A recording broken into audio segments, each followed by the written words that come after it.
Bonjour et bienvenue dans cette nouvelle capsule vidéo dans laquelle nous allons nous intéresser aux forces de frottement. Alors jusqu'à présent, dans le cadre du cours de physique, on a réalisé une simplification de la réalité. C'est-à-dire qu'on a toujours négligé les forces de frottement. Alors négliger les forces de frottement, c'est intéressant parce que ça permet de simplifier fortement les calculs. Tu vas voir d'ailleurs que dans la suite de cette vidéo, une fois qu'on intègre les forces de frottement à nos modèles physiques, les calculs deviennent un petit peu plus lourds, un petit peu plus compliqués.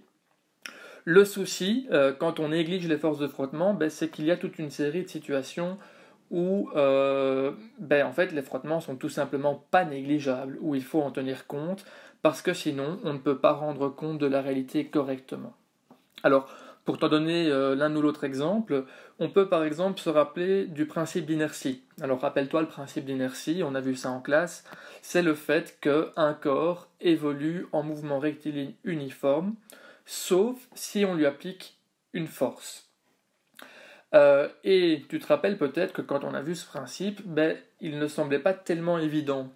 Parce que sur Terre, on n'observe jamais un objet qui continue en mouvement rectiligne uniforme de manière indéfinie. Pourtant, le principe d'inertie nous dit bien ça.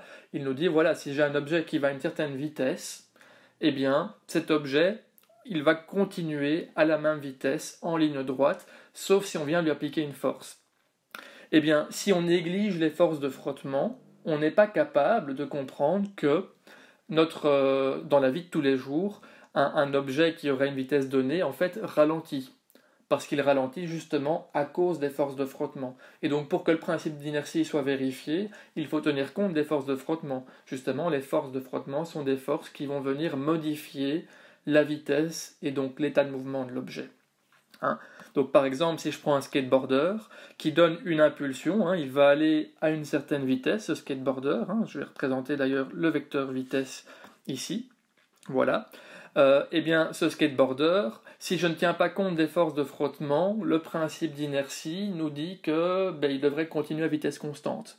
Mais c'est pas le cas. C'est pas le cas puisque, en réalité, il y a des forces de frottement qui vont venir s'appliquer et qui vont venir freiner le skateboarder. Et du coup, si je tiens compte des forces de frottement, le principe d'inertie se vérifie bien. C'est-à-dire que comme j'ai une force qui vient s'appliquer sur l'objet, et que cette force de frottement, elle est opposée au déplacement, on y reviendra plus tard, eh bien, du coup, mon skateboarder change de vitesse jusqu'à se retrouver à l'arrêt. Un autre cas, on a parlé de la chute libre. Alors, avec la chute libre, si j'ai un objet avec un certain poids qui tombe d'une certaine hauteur, on a été capable de calculer la vitesse de cet objet. Et bien pourtant, ce modèle-là, ces équations qu'on a utilisées, elles ne sont pas complètes. Elles ne sont pas complètes parce que si je m'intéresse à un autre objet, alors un objet un peu spécial, un parachutiste, si cet objet et ce parachutiste, qui ont tous les deux un poids identique et qui tombent de la même hauteur, on peut bien se rendre compte que leur vitesse, à un moment donné, au cours de leur chute, ne sera pas la même. Et ça, pour l'instant, on n'est pas capable d'en rendre compte, parce que on ne tient pas compte des frottements. Tu peux déjà avoir l'idée ici que le parachutiste, avec son parachute, en fait, il augmente les forces de frottement, donc c'est des forces qui vont s'opposer à son déplacement, à sa vitesse, à sa prise de vitesse, alors que le caillou qui sera à côté, lui n'a pas de parachute et donc il va tomber plus vite. Et donc ça, c'est pour que tu te rendes bien compte que les modèles qu'on utilise jusqu'à présent ne sont pas complets, ne permettent pas de rendre compte de la différence de vitesse entre ces deux objets qui pourtant tomberaient de la même hauteur. Et donc, il est important de tenir compte des forces de frottement dans ces situations, sans quoi on n'est pas capable de prédire ce qui va se passer, de rendre compte de la réalité physique des choses. Alors, les frottements déjà, on peut se demander d'où ils viennent. Ils viennent en fait du contact. Donc pour qu'il y ait frottement, il faut qu'il y ait contact. Alors, on va avoir deux types de contact. Le premier, c'est un contact qui sera effectué entre le support et le mobile. Donc par exemple, ici, tu peux voir que le skateboarder, il repose sur le sol, et que le frottement vient du contact entre les roues du skateboard et le sol. Donc ici, on a un frottement qui est dû au contact avec le support, mais on peut également, dans le cas de la chute libre, avoir un frottement qui est dû au fait qu'on évolue dans un milieu, et donc c'est le contact avec le milieu tout entier, donc ici avec les molécules d'air. Alors dans le cadre du cours de physique, on va nous s'intéresser uniquement aux forces de frottement qui sont dues au support, et donc on ne va pas s'intéresser aux frottements dus à l'évolution dans un milieu parce que c'est tout simplement un peu plus compliqué et qu'on n'a pas encore le niveau pour voir ça. Très bien, du coup c'est parti, on va s'intéresser donc de manière plus approfondie au frottement, et donc frottement de contact avec un support, et on va se mettre ici dans une situation un petit peu particulière pour voir un petit peu ce qui peut influencer les forces de frottement. Et donc on va ici imaginer que nous avons un meuble que nous voulons déplacer, et on va en fait imaginer deux situations parallèles. La première, on aurait notre meuble qui est sur un plancher, et la deuxième, notre meuble qui reposerait sur de la glace. Bon, évidemment, c'est pas très courant de déplacer un meuble sur de la glace, mais il est évidemment ici question de principes physiques, et donc c'est une expérience de pensée que l'on réalise ici. Alors ces deux meubles, comme tu peux le voir, ils ont un vecteur vitesse, donc ça veut dire qu'ils sont en mouvement, ils sont en déplacement. Et ce dont on peut déjà se rendre compte, c'est que ce meuble qu'on déplace ici sur le plancher va subir une force de frottement.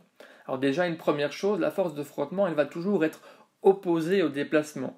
C'est assez logique, puisque le principe d'inertie nous dit qu'un objet va continuer en mouvement rectiligne uniforme, sauf s'il y a une force qui vient s'opposer à ce déplacement. Et donc imagine ici qu'on a le meuble, on l'a poussé, et donc il glisserait sur le sol, mais ce meuble ne va pas continuer de manière indéfinie, il va à un moment donné s'arrêter, et il va s'arrêter parce qu'il y a une force qui s'oppose à son déplacement. Alors on peut réaliser la même chose sur la glace, donc on a notre meuble qui a une certaine vitesse, la même vitesse que dans la première situation sur le plancher, et ce meuble va également subir une force de frottement. Alors, ce qu'on va regarder ici, c'est le moment où le meuble va s'arrêter. Donc, c'est-à-dire qu'il avait une certaine vitesse, à cause des forces de frottement, il se retrouve à l'arrêt. Alors, je l'ai ici représenté en dessin, mais tu peux très bien imaginer ça dans ta tête. On peut se rendre compte du fait que quand notre meuble est à l'arrêt, dans les deux situations, eh bien, la distance qui est parcourue sur le plancher et sur la glace sont différentes. On peut bien se rendre compte que sur la glace, le meuble va probablement glisser plus loin que sur le plancher. Et donc je représente ici un petit vecteur déplacement qui te permet de bien visualiser le fait que le meuble qui a glissé sur le plancher va moins loin que le meuble qui a glissé sur la glace. Il n'y a rien de surprenant là-dedans, on peut faire l'expérience de ça dans la vie quotidienne. Il y a des surfaces qui vont permettre de glisser plus facilement, et des surfaces qui vont permettre de glisser moins facilement. Et bien ça, simplement, ça nous indique que les forces de frottement sont plus ou moins grandes, plus ou moins importantes selon la surface. Et ça, c'est déjà une conclusion importante. On peut dire que la force de frottement, elle dépend des matériaux qui sont en contact. Si je suis sur de la glace, c'est pas la même chose que si je suis sur le plancher. Et donc, on va devoir prendre en compte le matériau, et alors quand on dit le matériau, en fait il faut prendre en compte le matériau du mobile, donc ça veut dire ici le meuble, qui serait du bois, et du support, la glace ou le plancher. Tu peux bien te rendre compte que si j'avais un meuble qui était fait en glace, de nouveau c'est un petit peu bizarre, mais c'est juste pour comprendre les choses, si j'avais un meuble qui est fait en glace, et que je le fais glisser sur de la glace, le meuble va probablement aller plus loin que si j'ai un meuble en bois sur de la glace. Et donc il faut prendre en compte les deux matériaux qui interviennent ici. Alors, on va un petit peu plus loin dans cette idée-là, on essaye de comprendre ce qui se passe au niveau du frottement. Et donc je me remets de nouveau dans la situation ici d'un meuble que je cherche à déplacer, et je vais prendre deux meubles différents. Je vais prendre un meuble avec une masse élevée, et je vais prendre un meuble avec une masse faible. Là aussi, on peut bien se rendre compte que si le meuble a une masse élevée, je vais avoir plus de mal à lui communiquer une certaine vitesse et à le déplacer. Et donc on a ici notre déménageur qui trouve que c'est dur. Si j'ai un meuble qui est d'une masse plus faible, eh bien le déménageur aura moins dur à le déplacer, moins difficile à lui communiquer une certaine vitesse, il doit faire moins d'efforts. Et donc ça, c'est une expérience de la vie de tous les jours, hein. Si tu dois faire déplacer un objet qui est lourd, tu vas devoir pousser plus fort que si tu as un objet qui est plus léger. Et donc ça nous indique quoi? Ça nous indique que la force de frottement, elle dépend de la masse et donc du poids du mobile qu'on va chercher à déplacer. Et donc ça, c'est quelque chose qui est important. Alors à ce stade-ci, c'est intéressant parce que ce qu'on va chercher à faire, évidemment, c'est de trouver une formule qui va nous permettre de calculer les forces de frottement. Et on sait que dans cette formule, il va falloir tenir compte des matériaux en contact et il va falloir tenir compte du poids des objets qu'on cherche à déplacer. Et ça, on va le faire maintenant. On va pouvoir regarder ici la formule qui va nous permettre de calculer la force de frottement. Alors cette formule, on va avoir la force de frottement que je représente ici par F avec un petit f en dessous pour frottement. Elle va dépendre de deux paramètres, donc c'est une formule qui est assez simple. Alors le premier paramètre, la lettre un petit peu bizarre ici, c'est ce qu'on va appeler le coefficient de frottement. Ce coefficient de frottement, il va venir nous indiquer à quel point le frottement va être important. Alors petite parenthèse, cette lettre que tu as ici, c'est une lettre grecque qui s'appelle mu, hein, donc je peux dire que ça c'est mu. C'est une espèce de U avec une grande jambe. Et j'ai de l'autre côté de l'équation la force de réaction du mobile sur le support. Alors la force de réaction du mobile sur le support, il faut bien se rendre compte que par le principe d'action-réaction, en fait, elle a la même intensité que le poids du mobile. À la limite, je pourrais remplacer ici le R par le poids du mobile, ça revient tout à fait au même. Et donc, qu'est-ce que ça me dit ici? La force de frottement, en fait, elle est proportionnelle au poids du mobile. Et j'ai un coefficient de proportionnalité qui va dépendre tout simplement des matériaux en contact. Alors, quelques petits commentaires sur ce coefficient de frottement. Le premier, c'est qu'il n'a pas d'unité. Puisque la force de frottement, c'est une force, donc elle est en newton. La force de réaction, c'est aussi une force, elle est en newton. Et donc, obligatoirement, ça veut dire que mu n'a pas d'unité. La question que tu te poses peut-être, c'est comment est-ce qu'on la trouve, comment est-ce qu'on trouve ce coefficient de frottement? Eh bien, en fait, il est tout simplement déterminé de manière expérimentale. Donc, ça veut dire qu'il faut faire des tests en laboratoire avec différents matériaux. Et donc, en fonction des matériaux, on va pouvoir calculer la force de frottement. Alors, nous, on ne va pas s'embêter à faire ces expériences-là, même si ce serait intéressant. En fait, il existe tout simplement des tables dans lesquelles on va trouver des coefficients de frottement pour différentes combinaisons de matériaux. Donc par exemple, si j'avais envie de calculer la force de frottement pour un meuble sur de la glace, je pourrais prendre une table et je vais aller regarder, coefficient de frottement dans le cas du bois et de la glace. Donc je vais le trouver, on va me le donner. Alors, petite parenthèse, ce coefficient de frottement, il est toujours inférieur à 1. Il ne peut pas être supérieur à 1. Donc ça veut dire quoi? Ça veut dire que le coefficient de frottement, en fait, il correspond à une proportion du poids ou de la force de réaction de l'objet. Et donc, si j'ai un matériau qui est très glissant, pour lequel il y a peu de frottement, j'aurai un coefficient de frottement qui sera très faible, qui sera de 0,1, de 0,005 par exemple. Si j'ai un matériau qui est très rugueux, qui donne beaucoup de frottement, eh bien j'aurai un coefficient de frottement qui sera important, qui sera peut-être de 0,3, 0,4. Alors attention, on doit préciser un petit peu les choses. En fait, jusqu'ici, on a parlé du frottement sec dynamique. Voilà, je ne l'ai pas précisé, mais je le fais maintenant. Donc, coefficient de frottement sec dynamique, ça veut dire quoi? Ça veut dire que les surfaces en contact sont sèches, tout simplement. Ça, c'est pas très compliqué. Pour te donner un exemple, tu sais que quand on freine sur une route, si je freine sur une route qui est sèche, je vais moins glisser que si je freine sur une route qui est mouillée. Et donc, on peut se rendre compte que le fait qu'on a affaire à des surfaces qui sont sèches ou mouillées, en fait, ça va changer les choses. Si j'ai une surface qui est mouillée, en fait, il y aura moins de frottement et donc on va glisser plus. Et le fait qu'on parle de frottement dynamique, ça veut dire qu'on considère ici un mobile qui est en mouvement, parce qu'on verra que j'ai aussi du frottement même s'il n'y a pas de mouvement. Alors, il faut ici avoir en tête que le contexte ici de frottement sec dynamique, il est particulier, qu'il y a d'autres situations qui sont envisageables et qu'on va d'ailleurs envisager dans la suite de la vidéo. Mais ce qui est intéressant, c'est qu'en fait, la formule sera toujours la même. Donc la force de frottement, dans le cas d'un contact sur un support, elle correspond toujours à mu fois R. Mais par contre, ce qui va changer, en fait, c'est le mu. Et donc je vais venir préciser ici que ce mu, c'est le mu dans le cas d'un frottement sec dynamique. Et donc je vais venir mettre ici un petit dé pour bien préciser les choses. Et donc tout simplement, si je suis par exemple dans le cas d'un frottement dynamique mais qui n'est pas sec, qui est mouillé, ben le mu va changer. Alors justement, on va un petit peu voir cette idée-là et on va s'intéresser ici au frottement, mais dans le cas où on a un frottement qui est lié à un roulement. Alors ça veut dire quoi? Ben, ça veut dire que si je reprends mon meuble que je veux déplacer, avec mon déménageur et que je viens lui mettre des roulettes, eh bien la situation va être un petit peu différente. En effet, quand on rajoute des roulettes, ben, le déplacement est plus facile, hein, c'est bien ça l'objectif de venir mettre quelque chose sur roulette, et tu peux bien te rendre compte que du coup, ben, ça veut dire quoi? Ça veut dire que quand je mets des roulettes, en fait, je viens diminuer le frottement. Alors là aussi, je vais quand même avoir des forces de frottement, mais qui seront moins importantes, et je vais pouvoir calculer ces forces de frottement avec, en fait, la même formule. Hein. La formule va rester la même.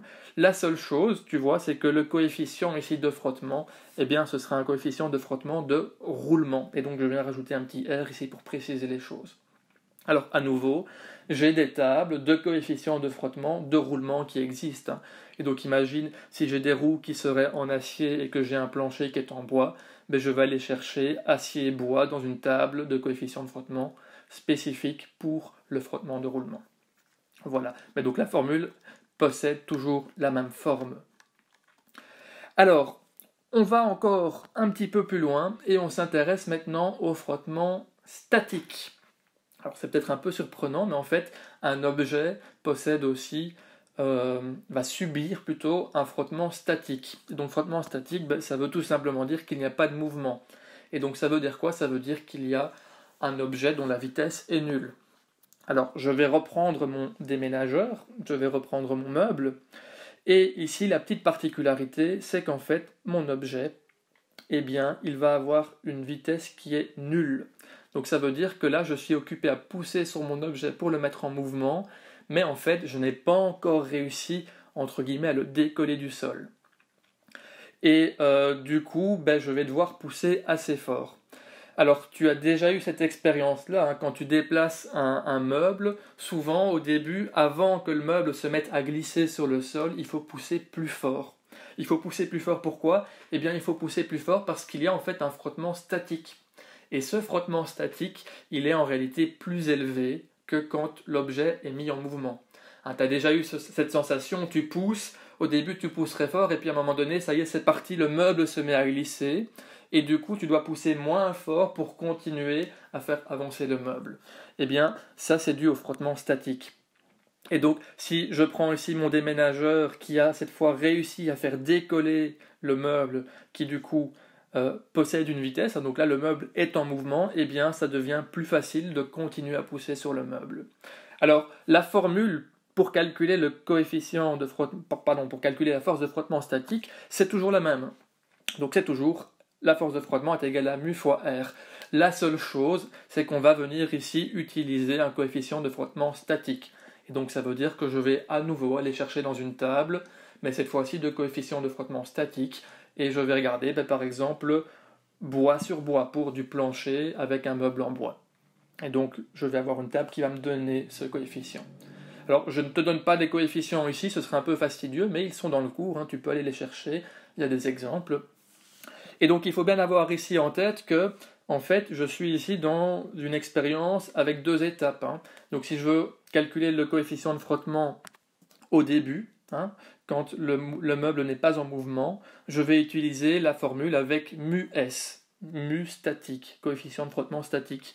Et puis une fois que le meuble est en mouvement, si je veux calculer les forces de frottement, je vais devoir utiliser un autre coefficient de frottement qui sera cette fois-ci le coefficient de frottement dynamique. Et donc je rajoute ici mu D. Ok, alors on va s'intéresser 2 petites secondes aux avantages et aux inconvénients des frottements. Parce qu'en fait, dans certains cas, les frottements sont une chose intéressante, et puis dans toute une série d'autres cas, les frottements sont des choses qu'on veut éviter. Alors les avantages d'abord, c'est que les frottements nous permettent, alors c'est un peu bête, mais déjà de freiner. Hein, tous les dispositifs de freinage, en tout cas une grande partie des dispositifs de freinage, reposent sur les forces de frottement. Quand tu roules à vélo et que tu serres tes freins, en fait tu as un petit patin qui vient frotter sur la roue, c'est ce qui te permet de freiner. Donc c'est déjà quelque chose d'assez intéressant, le freinage, parce que sans les frottements, en fait, un objet qui aurait une vitesse donnée ne pourrait tout simplement pas s'arrêter. Ce serait un petit peu embêtant dans la vie de tous les jours. Les frottements sont également importants parce qu'ils vont permettre l'adhérence. Alors tu t'en rends pas compte, mais imagine 2 secondes que quand tu marches, si ta chaussure ne frottait pas sur le sol, en fait tu glisserais instantanément. Donc tu ne pourrais pas avancer parce que tu ne pourrais pas prendre appui sur le sol pour avancer. Alors pour bien t'en rendre compte, c'est un peu le cas de la bête blague où quelqu'un glisse sur une peau de banane. En fait, une peau de banane a un coefficient de frottement très très faible qui fait que quand on marche dessus, on glisse sur le sol. Et donc on tombe tout simplement. Hein, et donc le coefficient de frottement et les forces de frottement sont intéressantes pour pouvoir marcher, pour pouvoir avoir de l'adhérence. Alors par contre, les frottements ont aussi des inconvénients, parce que en réalité, les frottements correspondent à un travail négatif. Alors, un travail négatif, j'y reviendrai par la suite, mais ça correspond en fait à une perte d'énergie. Hein. Il faut bien imaginer que quand j'ai mon skateboarder qui évolue à une certaine vitesse, il a une énergie cinétique. Et en fait, cette énergie cinétique, elle diminue petit à petit à cause du frottement. Hein, puisque la vitesse diminue, ça veut dire que l'énergie cinétique diminue. Donc ça veut dire qu'il y a une perte d'énergie. Et ça, en fait, on a souvent envie de le minimiser. Hein. Imagine que tu as une voiture, les frottements, c'est embêtant parce que c'est une perte d'énergie. Donc ça veut dire que pour compenser cette perte d'énergie, il va falloir brûler plus d'essence. Et donc ça, c'est pas intéressant au niveau écologique, parce qu'on va polluer plus, on va utiliser plus d'essence, plus de pétrole, et c'est pas intéressant au niveau économique, bien entendu, parce que ça veut dire que l'essence, il faut la payer, et que donc ça a un coût. Et donc, dans tout ce qui est notamment le transport, on va essayer de minimiser les frottements, parce que ça correspond à une perte d'énergie. Mais par contre, quand on va s'occuper des freins de la voiture, là, on va essayer de maximiser le frottement pour avoir un freinage qui sera efficace. Donc tu vois que les frottements, c'est pas bon ou mauvais, mais ça dépend de la situation. Alors, la question que tu te poses peut-être, c'est ok, très bien, il y a du frottement, on peut maintenant calculer les forces de frottement, mais en réalité, d'où ça vient? Donc on va essayer de voir un petit peu d'où ça vient. Alors, c'est pas vraiment compliqué. Hein. En fait, quand on a des surfaces qui sont en contact, nous, quand on voit une surface, on peut se dire tiens, c'est bien lisse, hein, donc on a des objets qui semblent lisses. Mais en réalité, si on zoome un petit peu, à l'échelle microscopique, les surfaces ne sont pas du tout lisses. Alors certaines surfaces sont plus lisses que d'autres, hein, mais en réalité, les surfaces ne sont pas lisses. Alors si je reprends mon meuble, hein, qui est en contact avec le plancher, et que je fais un zoom à l'interface, donc vraiment juste à l'endroit où il y a le contact entre les deux surfaces du meuble et du plancher, et que je zoome avec un microscope, en fait, ce que je vais observer, c'est pas quelque chose de lisse, c'est quelque chose qui va être plein d'aspérité, plein d'espèces de petites collines, hein, qui viennent s'emboîter les unes dans les autres. Et donc c'est un petit peu comme un scratch en réalité, hein, quand tu as deux surfaces en contact, au niveau microscopique, on a une espèce de scratch, hein, les choses viennent s'accrocher, et donc quand on veut faire avancer quelque chose, lui donner une vitesse, il va falloir arriver finalement à détacher, à déscratcher les surfaces. Alors bien sûr, il y a des surfaces qui vont avoir plus ou moins d'aspérité, plus ou moins de collines et d'espèces de creux que tu peux voir ici. Hein, si tu prends par exemple un miroir c'est extrêmement lisse. Si tu prends du bois, ce sera beaucoup moins lisse. Et donc en fonction des matériaux, tu vas avoir plus ou moins d'aspérité. Et donc si tu as un matériau qui a beaucoup d'aspérité et que ces aspérités sont très grandes, tu vas avoir un coefficient de frottement qui sera très élevé. Si tu as un matériau qui a peu d'aspérité, tu vas avoir un matériau qui aura un coefficient de frottement qui sera peu élevé. Voilà, j'espère que tu y vois un petit peu plus clair avec les frottements. Je vais m'arrêter ici pour cette capsule. Dans la capsule suivante, on s'intéressera au frottement et à la conservation de l'énergie.